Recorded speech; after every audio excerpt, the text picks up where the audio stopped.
Yan, magandang umaga po sa ating lahat. Yan ay araw ng Lunes, papasok na naman. So ito yung mga kapitbahay namin.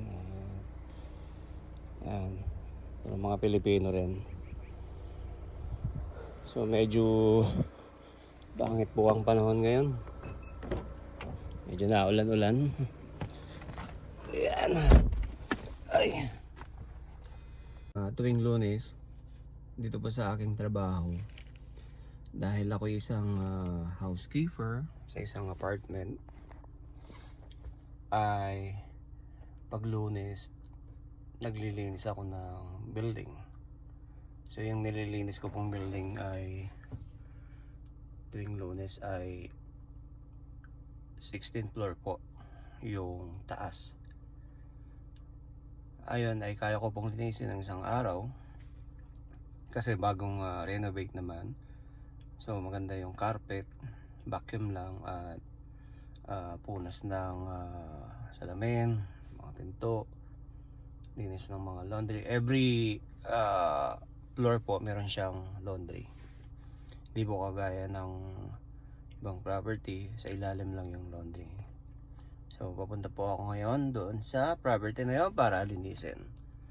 So bukas Martes ang schedule ko po ay mag pintura sa isang unit.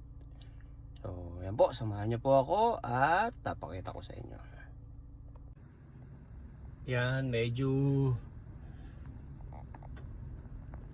ulan-ulan ang panahon natin.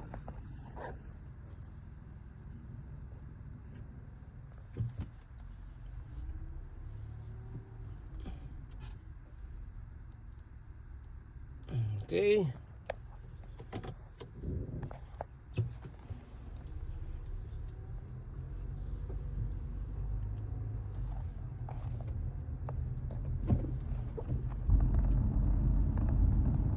Pag wala kang sasakyan, so pwede kang mag-bus na lang. So kada block dito may bus. Kahit medyo malayo yung bahay mo, isang ano mo lang, labas ka lang ng konti, lakad ka ng konti, may bus stop na kaagad.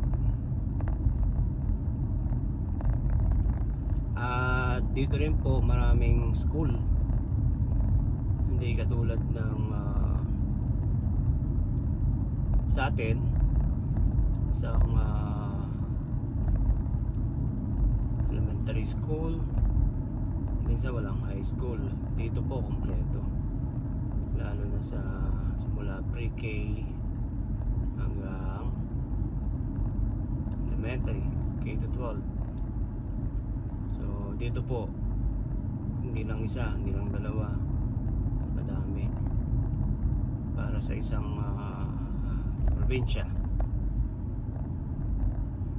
So ngayon yung biyahe ko po mula sa amin hanggang doon sa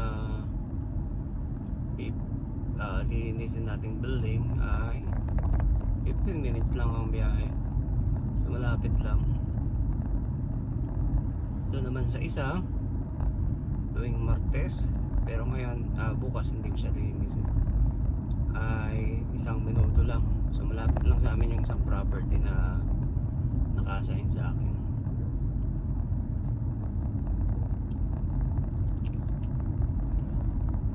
So yung bandang kanan po na nakikita nyo, ayun na pong river dito. May river po dito na napakalaki, lawak, napakahaba. So may park din po, maraming park dito. Mamimili ka na lang saan mo gusto, magti-trail ka, meron din dito. May water park, kompleto po. Masasayahan yung mga bata.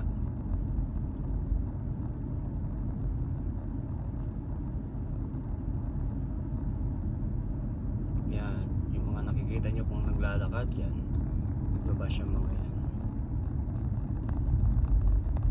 So dito po sa amin, sa lugar namin, dito sa Prince Albert, Saskatchewan.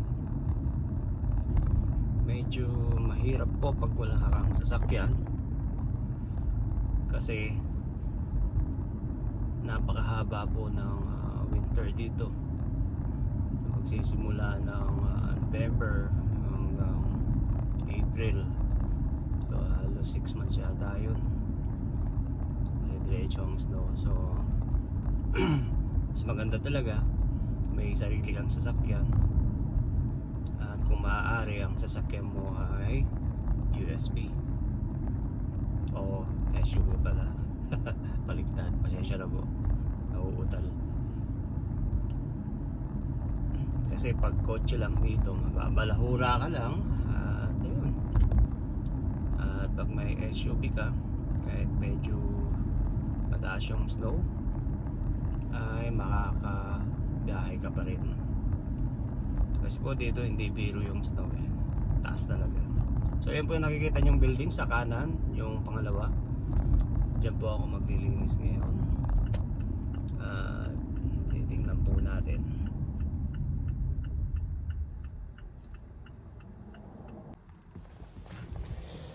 At dito na tayo, parado na tayo. So meron po ngayong naggagawa. Ikot ko lang kayo sa parking lot ng property. So dito po ako nagtatapon ng basura. Ayan po ang building. Dito sa may likod, nagpa-park. Lakas ng hangin. Yun po, museum. At yung river andyan sa harap ko. Ayan yung nakikita nyo na yan. So ito po, nililinis ko lahat yan. Ayan, naglalagay ako dito. Ayan, yung basurahan, mga tae ng aso. Ayan, pinapalitan natin yan ng plastic bag o ng trash bag. So dito yung entrance.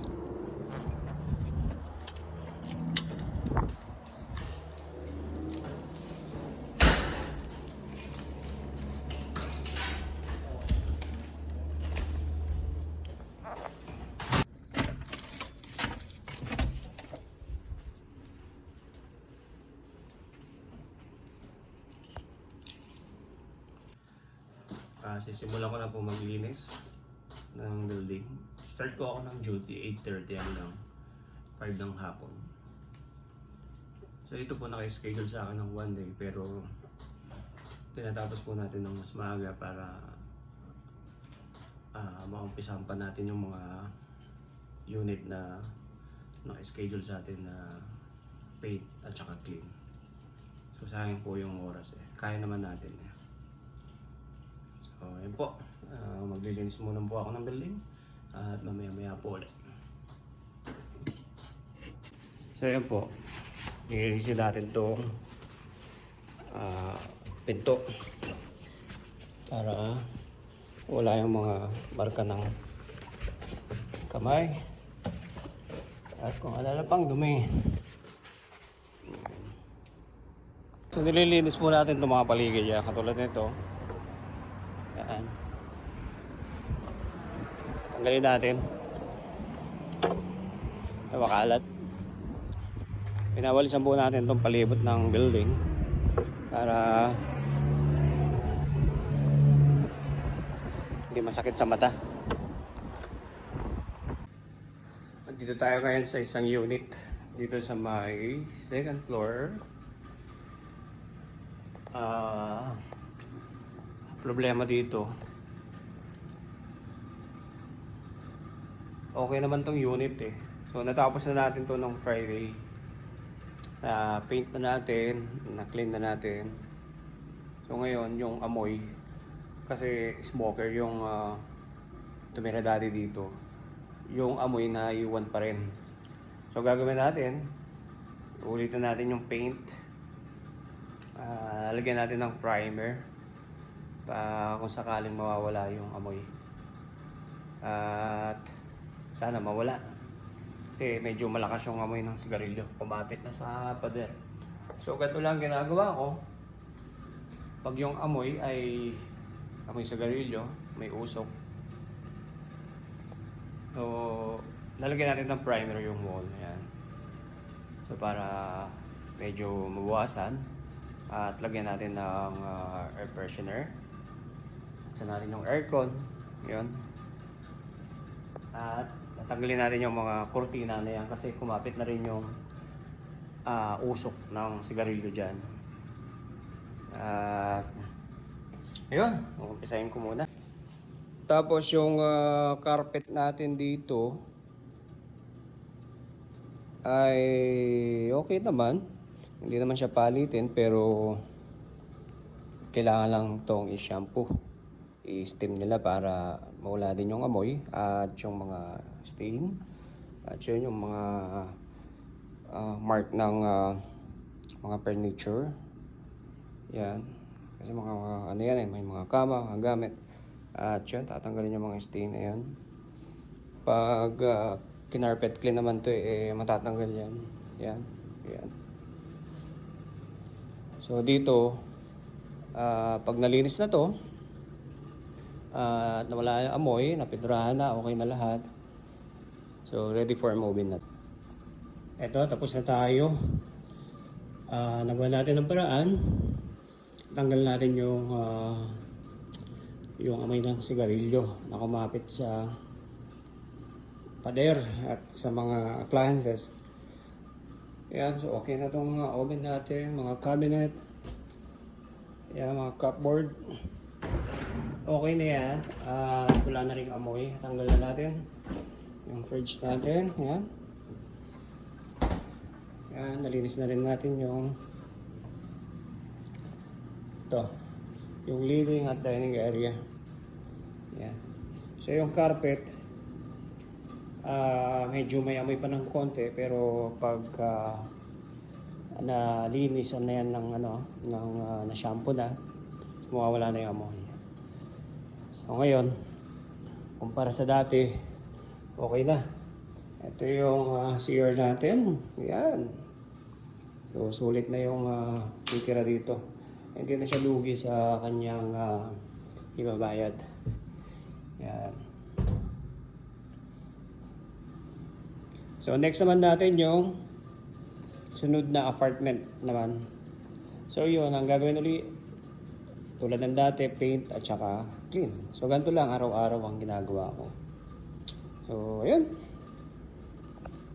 Yan pala, meron tayong cart dito. So elevator naman, madali lang.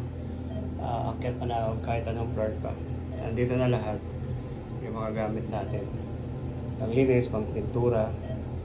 So madali lang sa akin. So dito naman tayo sa 7th floor ngayon.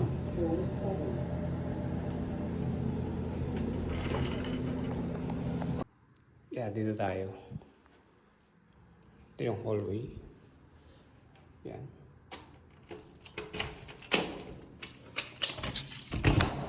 Oh. Yan.